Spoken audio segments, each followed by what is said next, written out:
Welcome back, everybody, to the Always Bayern Chelsea show. Today, recording this one here on what is it, July 7th, July 8th, freshly after Chelsea Football Club has made the Club World Cup finals. I'm wearing my Chelsea kit here today in solidarity, as you can see on the video episode. This is a video episode, so go ahead, subscribe to the YouTube channel.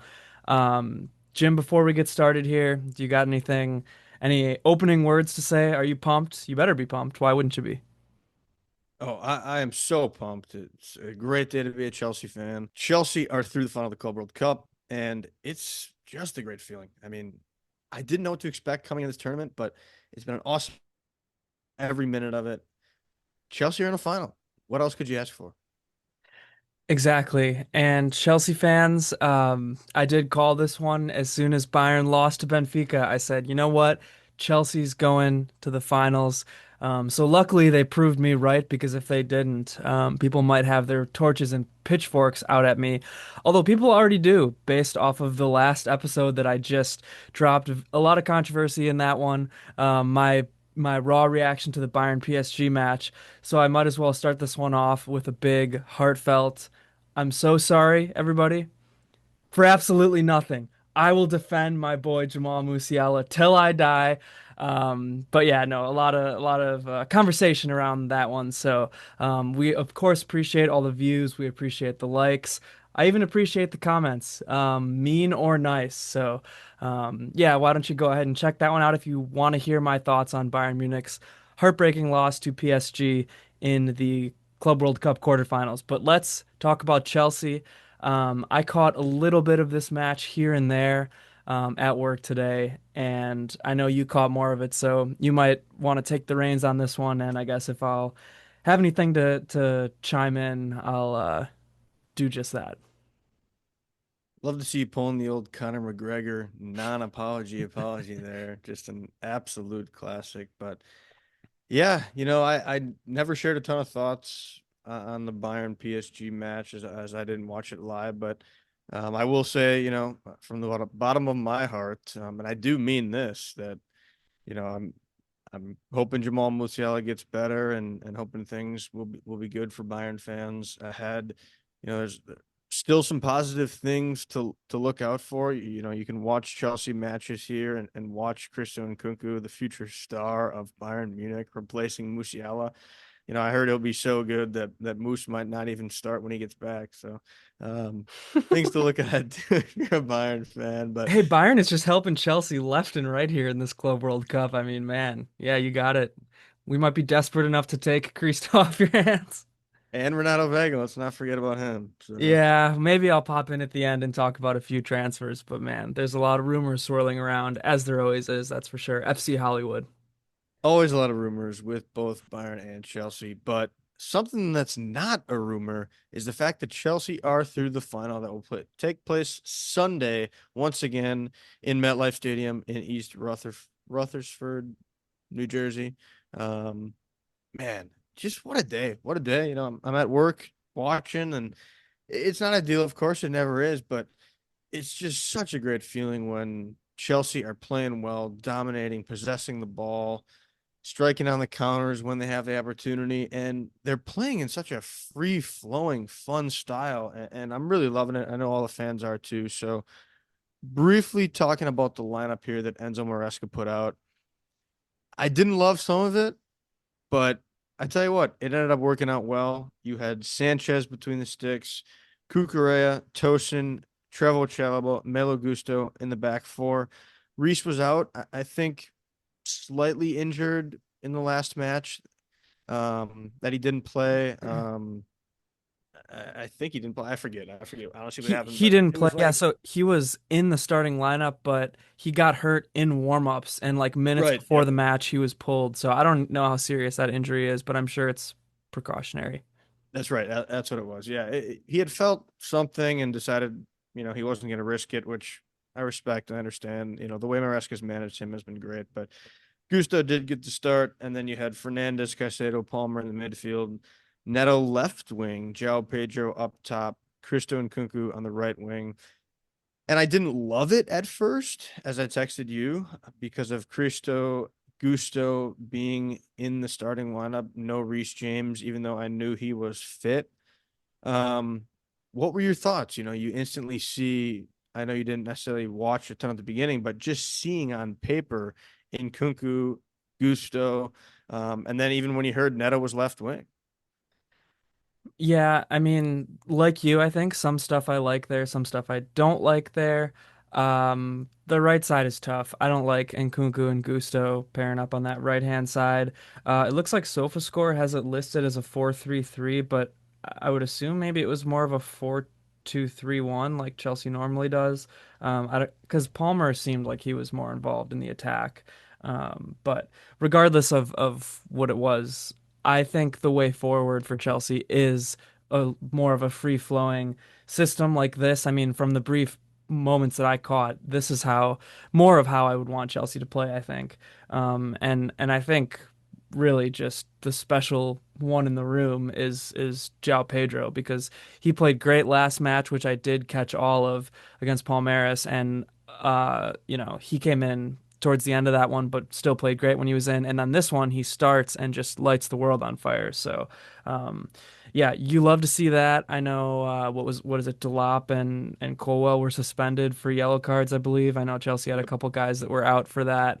So maybe those guys sneak into your starting lineup, and maybe now you'll have Gittins potentially at left wing over Neto. From what I saw, I really liked Neto today, so I think Chelsea is sitting pretty right now. I'm sure they'll make some sales before the transfer window is over, but I'm not gonna go quite as far as to say it's an embarrassment of riches, but it's teetering on the edge. Yeah, the interesting thing about the lineups that Maresca has displayed during the Club World Cup and the moves he's made is he's been a lot more adaptive, flexible. He's let his players get a lot of freedom. I really like what he's been doing.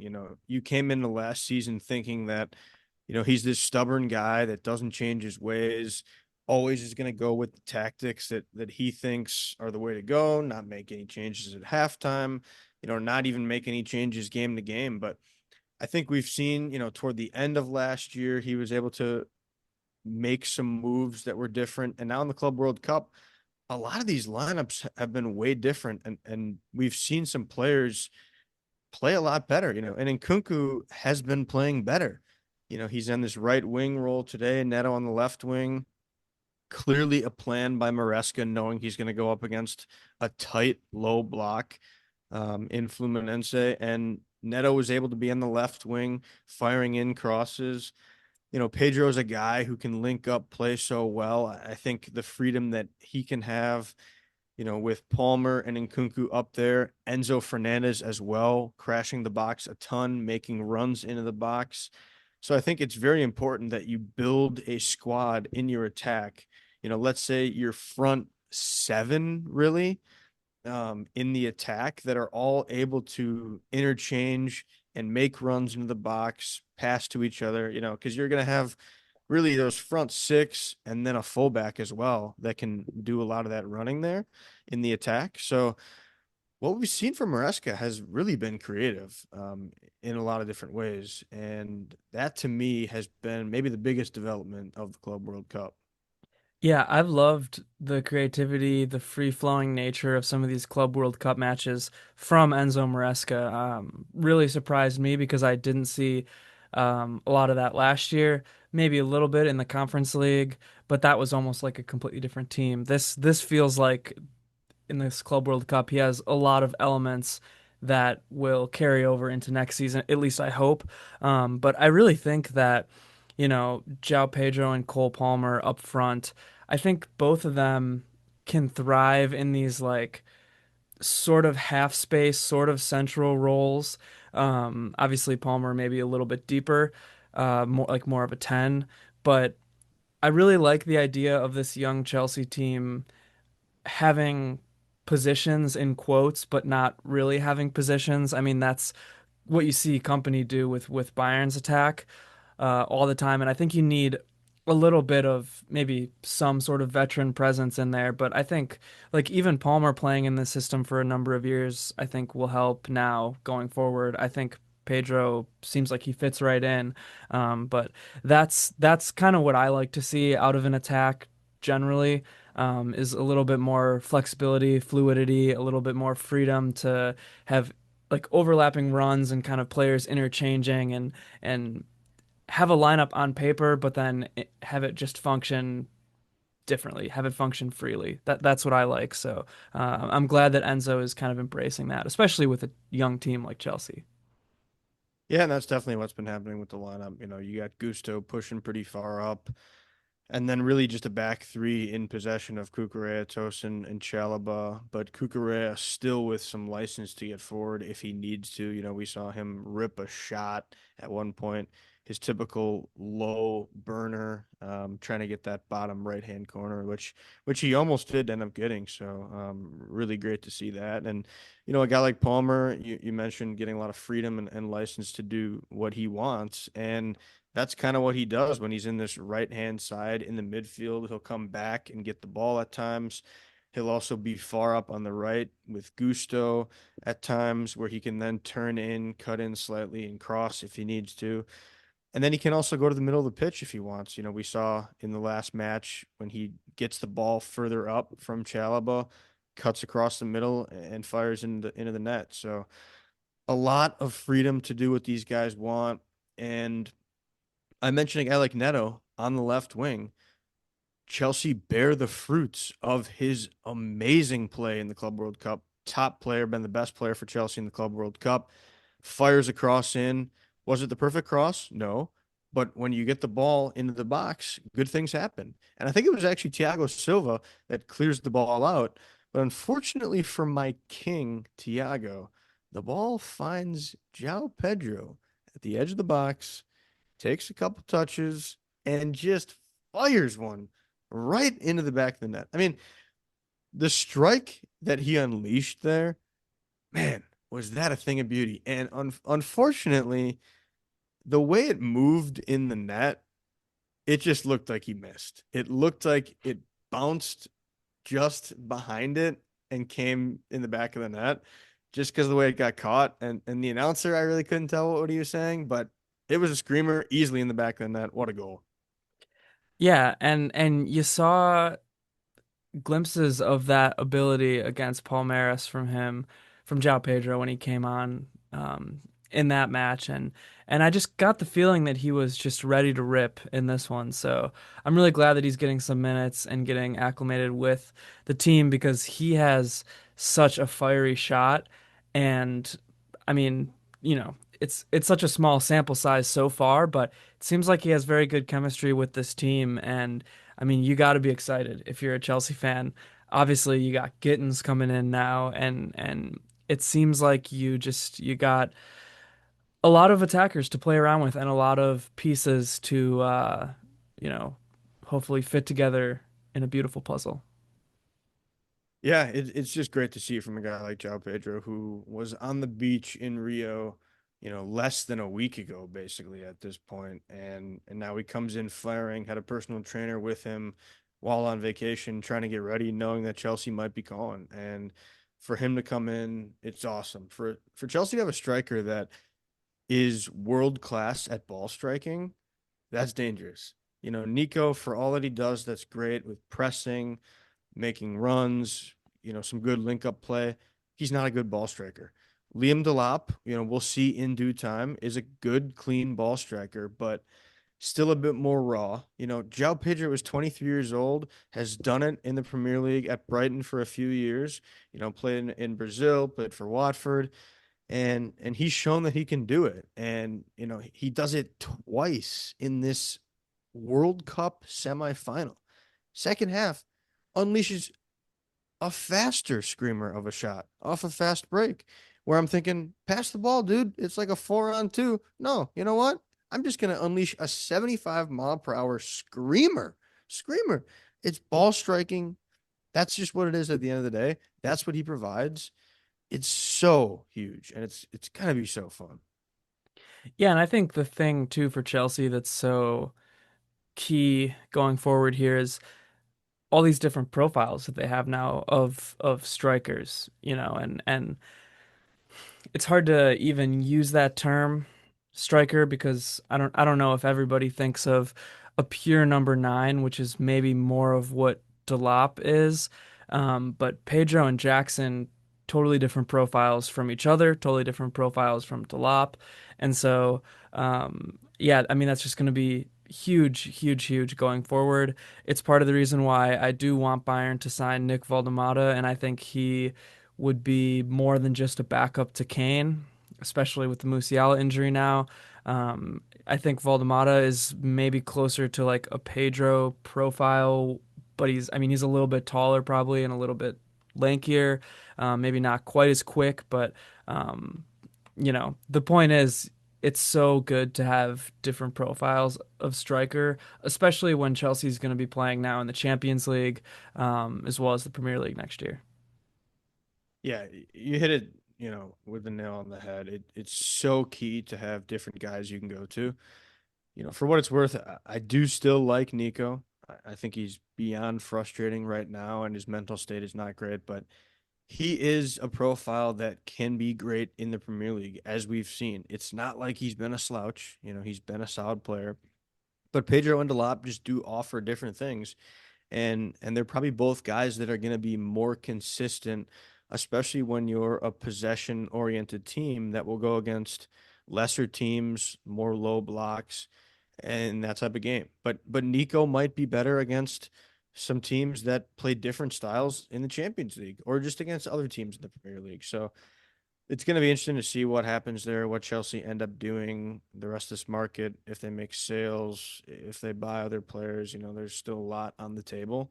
I could even see a guy like Christo staying after all this time, which would be crazy, but he's gotten so many minutes in this Club World Cup. And yes, I know Maresca talks about it being an extension of the 24-25 season. So I think that's part of it. But I don't know. At the same time, he's playing Pedro now, and we just got him. So maybe he just likes Cristo now. So many things can happen. Yeah, I mean, maybe he's playing him to sell him. I think company was trying to do that a little bit in the Club World Cup. I was gonna say maybe the same with Gusto, but I actually think that Enzo just likes Gusto based off Yeah, how I much he mean, plays him. and I don't know if he would do that in a semifinal. Yeah. Like you can say what you want about the Club World Cup. If you're somebody listening that didn't think it was going to be a big tournament, I mean, it's still a semifinal, and everything Chelsea says, I think the players really, really do want it. Yeah, and the thing is too, like depth really does matter. I know there's a lot of people, especially around Chelsea, that joke about squad size and make fun of Chelsea for having a big squad, but at the end of the day, now more than ever, football teams play so many matches. You just need depth, and it might be hard to manage egos and personalities and guys who are, like a guy like Nkunku, right? Like he might not be Chelsea's first option, but he's a damn good player. I mean, he's a professional football player. He is good enough to start on most teams in the world. And so obviously you have to deal with egos and guys wanting playing time and minutes, but hell, I'd rather deal with that all day as a manager than try to piece together a patchwork squad because my right wing's injured and my backup is like a 10 or something that isn't really a true right wing. Like, you know what I'm saying? That example is just a random example, not relating to Chelsea, but um, I don't know. I think at the end of the day, if you're a manager, suck it up, Pep.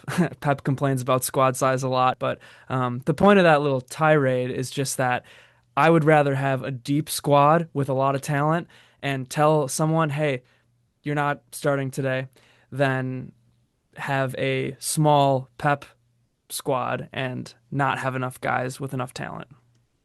Yeah, I totally agree. And we've seen with Chelsea that injuries happen and you're going to have enough games to play, guys. You need to play a bunch of guys when you're going to be playing twice a week for much of the season. So it's going to be huge. And not to mention, you see these important players for Chelsea that if they get injured, Chelsea really could be in a world of trouble. We've seen it with Moises Caicedo, who puts up yet another pristine performance today, gets hurt toward the end. I think he's probably fine. Sounds like he maybe twisted his ankle, but again, when it happens, it looks like the way he falls on his leg, he's killed and breaks his leg. I mean, literally it happens almost every game to the guy.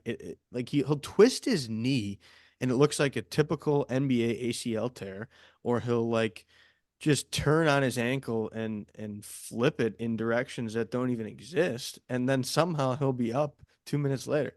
I've never seen it, but the point I'm making is that guy like him gets hurt, you need depth.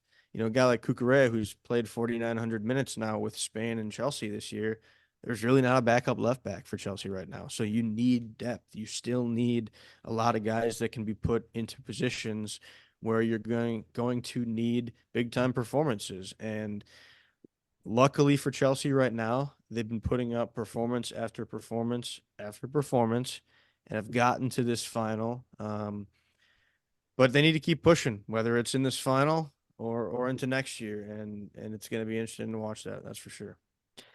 Yeah, I mean, Chelsea is in a spot right now where if you're right, I mean, they have a couple positions left back, maybe like a defensive midfielder, where they don't have a lot of guys.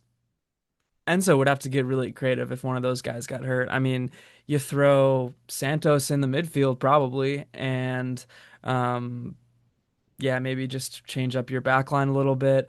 Um, Esteval's going to need some minutes. I think he's talented enough to warrant some minutes here at Chelsea. So yeah, we'll see what happens. But overall, Chelsea is in a great spot.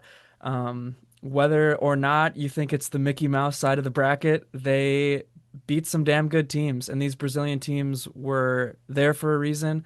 And they put up a great fight. They had great fan support, and it was a hot, hot day in New York today, or I guess New Jersey technically. And Chelsea's there, and other teams aren't. So say what you will about it.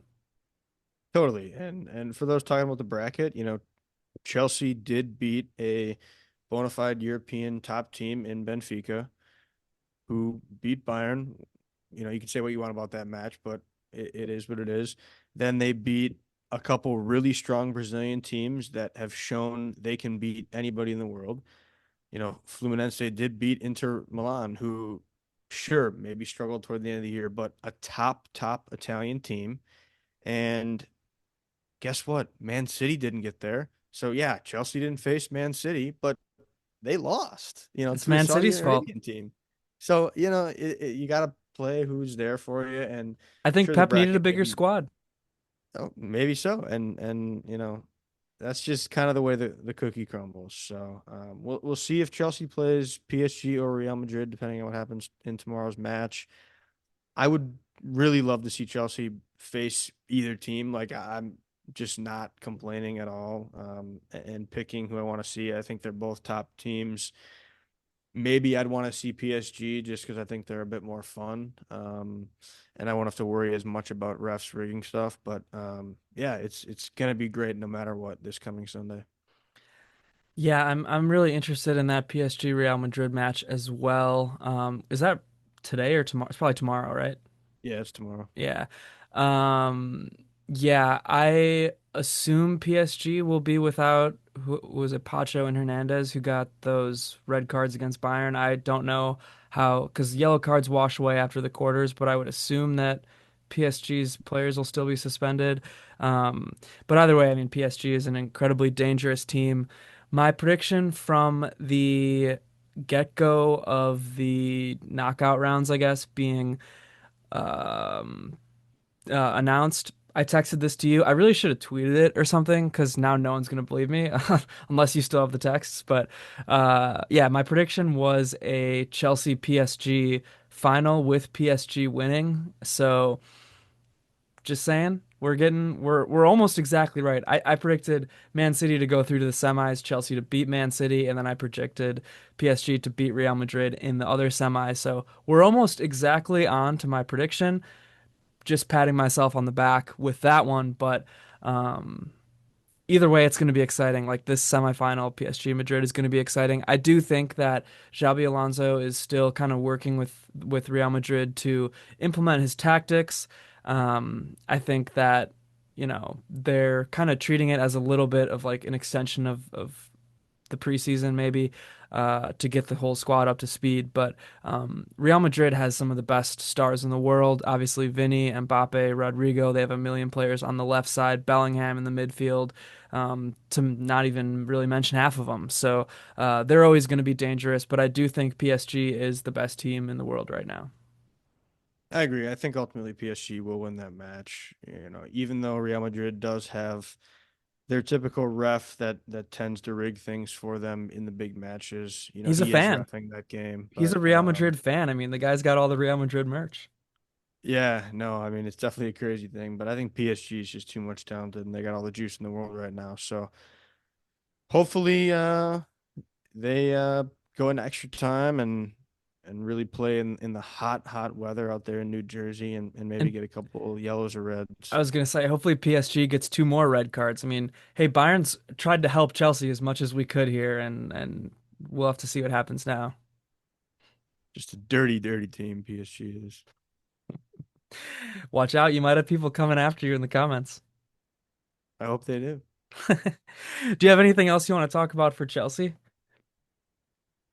No, just that I'm loving this team and just loving Maresca and everything about the squad right now.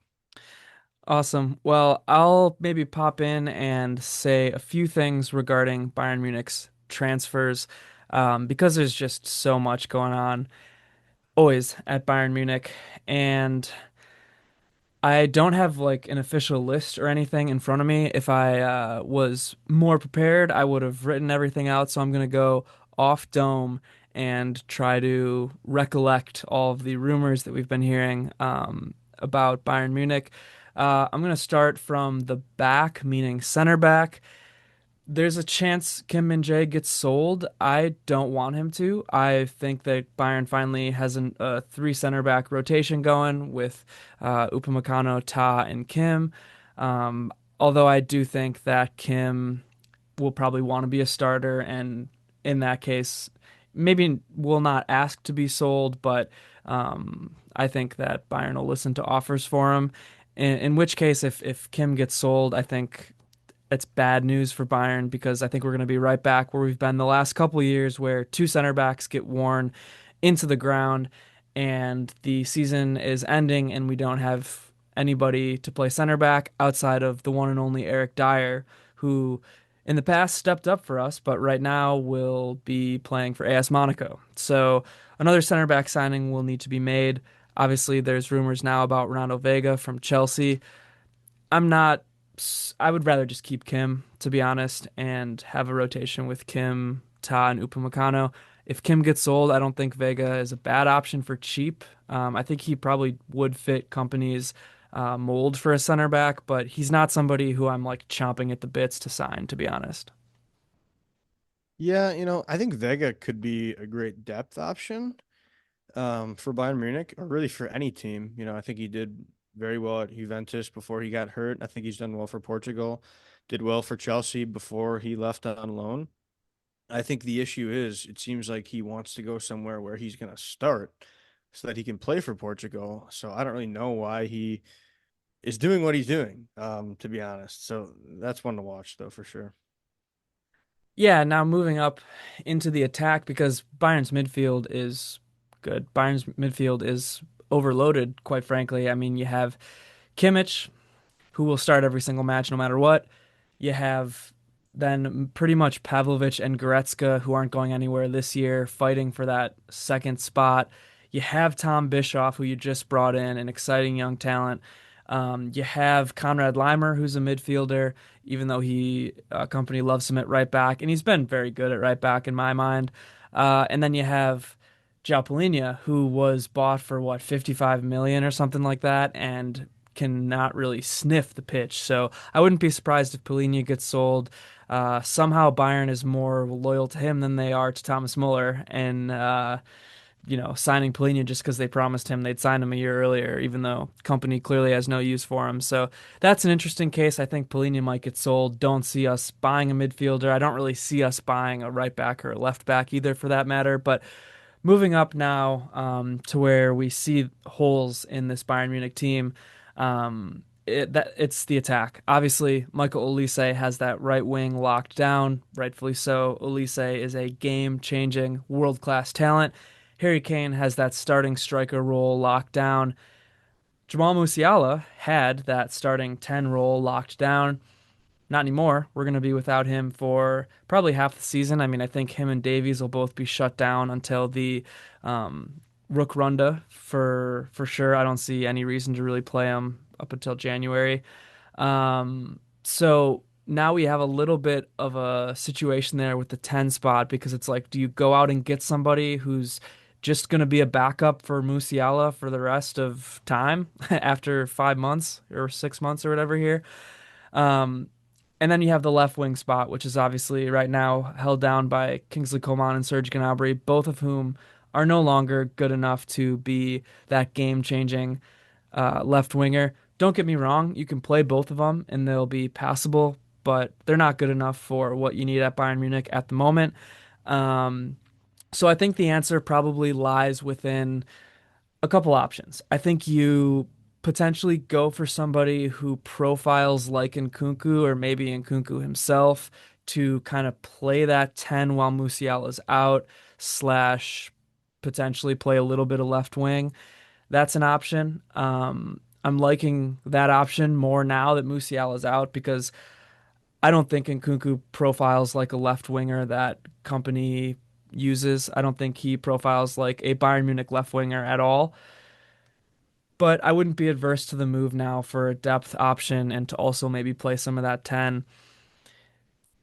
Serge Gnabry doesn't work at 10. I just want to put that out there. We've seen company try to use him at the 10. It doesn't really work.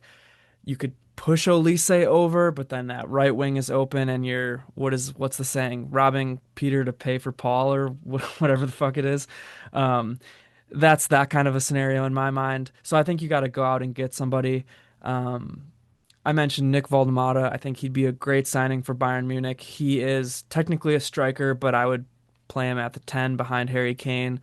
You could even maybe try him at a wing.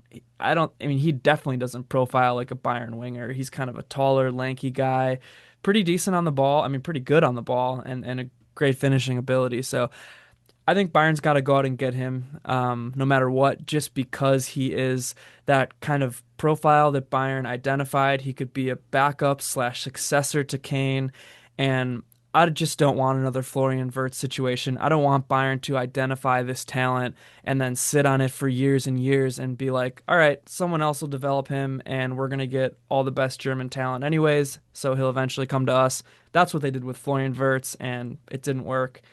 And I just don't think that it is going to work in the footballing landscape anymore. I think players are going to be more keen to get that platform of the Premier League, of the Real Madrids, of the Barcelonas of the world. Um, so I think Bayern's got to go out and get Voldemort now. I don't think they can wait for Stuttgart or whoever else to develop him. Any thoughts on all that stuff I just said so far? I like Woltemade. I think what he brings to the table is fantastic and would really fit in well with Bayern. Somebody that can back up Kane, can start all your Pokal matches, can start against lower Champions League teams, can start against good teams because he's played in the Bundesliga, so can play anytime in the Bundesliga when Kane needs a break. Maybe you bring him on after 60 minutes for Kane. Maybe you play him with Kane because Kane can do a lot of different things up top in the attack, whether it's as more of an attacking midfielder or whatever the case may be. I do think Nkunku would fit at Bayern for a lot of those same reasons. Um, you know, in terms of the midfield, yeah, I was seeing Pelini might want to leave, might want to go back to the Premier League, which I think is interesting and good for him if that's what he wants. I don't know. That whole thing just hasn't worked out the way Bayern has wanted it to. But nonetheless, they got to make some moves for sure. Now that Moose is out and they're going to need to do some things. I still think they're fine, as I've mentioned, until Moose gets back. But yeah, I think if they want to be a top team, they probably need to add, one or two guys. Yeah, and I'll just throw out a few more names that we've seen linked to Bayern Munich and a few thoughts on them before we hightail it out of here. Um, my number one target for left wing right now would be Eze from Crystal Palace. I think he just has so much talent. I love what he can do.